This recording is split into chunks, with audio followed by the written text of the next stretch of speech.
story. I immigrated to North America when I was 21 in 1953, and the objective was to catch the Massey Hall concert, which was in May. I was landed in New York and immediately booked into the President Hotel and went to Birdland that first night and introduced myself to Bird, who wasn't playing that night, but that was nice. We had a talk, and he liked my English accent, which was not pronounced at that time. Ended up in a White Rose, and I got stuck in a nice bar hill, I remember that.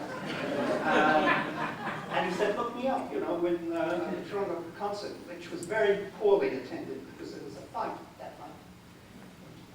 Jersey Go-Kart, you know, as a child, somebody anyway, there was a big fight on that night, so the attendance at Massey Hall was very poor. And I went backstage, and Dizzy was more interested in the fight than playing, but that's fine. It was a good concert. And Bird said, come on by the hotel tomorrow, because I had some acetates. I had some Boris Rose acetates. Does anybody remember those? The Raw Roost. Boris Rose was somebody who made up pirate records, and I managed to get some acetates in England, which everybody was listening to in England, funny stuff and everything. So he said, bring them by.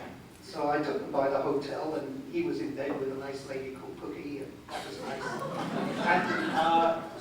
And the room service came up. This is a hotel called the Royal York, which is a major hotel at that time. Room service came up, played with two magnificent breakfasts and everything. And Cookie, who was kind of thin lady, ate the two breakfasts, and Bird took the water glass, and he had his whiskey by his bed, so he drank that, and that was that. Then Dave Usher came in. I remember Dave Usher came in, and Bird asked me to loan the transcriptions that I brought from England to him, and I never saw them again.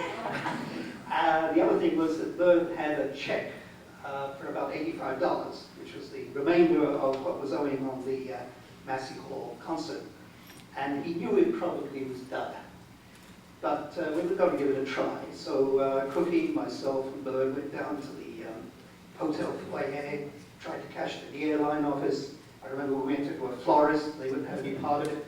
And then we started to go up Young Street, which is the main drag, and every little while, this would be about noon in the afternoon, we would have a drink and then proceed a little bit further, trying to cash this check. And eventually, we ended up in a record store. Some guy called Bob, he had a nice record store, you know, on the main street. And he cashed the check, but he made Bird sign every damn thing in the store. So, you know, subsequently I met Bird a few more times in New York, but it was a good experience. He was a nice man, exactly what you said, Charles. A nice man, you know. Thank you.